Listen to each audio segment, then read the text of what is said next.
Get ready, भगवान तेरी माया.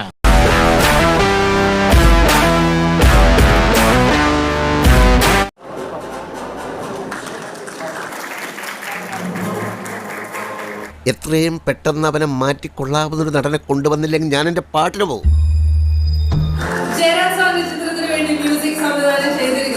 എന്താ സർ?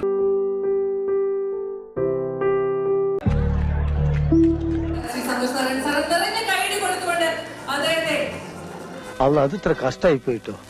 ഓൻ എത്ര വിഷമം ഉണ്ടാവൂലേ? എന്നാലും നിന്റെ കാര്യത്തില് എനിക്ക് ഇത്തിരി താല്പര്യം കൂടിക്കോളൂ. നമസ്കാരം. നമസ്കാരം. അറിയില്ലേ ശ്യാമപ്രസാദ്? ഇത് മിസ്റ്റർ കുട്ടി, ആർട്ടിസ്റ്റാ. മുഴുവൻ പേര് NN കുട്ടി. പണ്ട് നന്നാവാൻ വേണ്ടി നാടുവിട്ട കുട്ടിയാ. ഇപ്പൊ നശിച്ച് നാറാണക്കല്ലായ കുട്ടിയായി. അതാണ് NN കുട്ടി. തനിക്കൊരു വിചാരമുണ്ട് താ ഏതോ കോപ്പിലെ വലിയ രാജാവാണ്. താ ഒരു പുല്ലുമല്ല. Mr. Ramesh, you know what you did.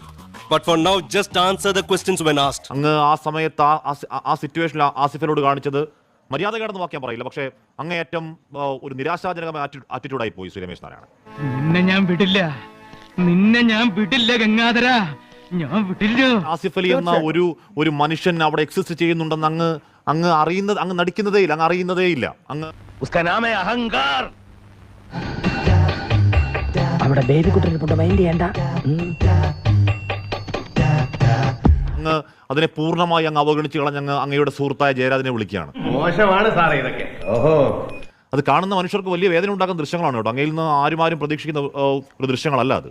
തുറന്നു പറയുകയാണെങ്കിൽ നാട്ടുകാർക്കെല്ലാം നിങ്ങളെപ്പറ്റി വളരെ മോശം അഭിപ്രായമാണ്. അതിനെനിക്ക് നിങ്ങളോട് സഹതാപമുണ്ട്.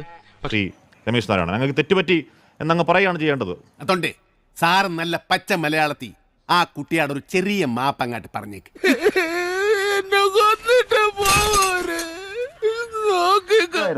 പിന്നെ എനിക്ക് മൈൻഡ് ചെയ്യാൻ പറ്റിയില്ല. I am so sorry. ഞാൻ അതാണ് പറഞ്ഞത്. I am very sorry, very much felt.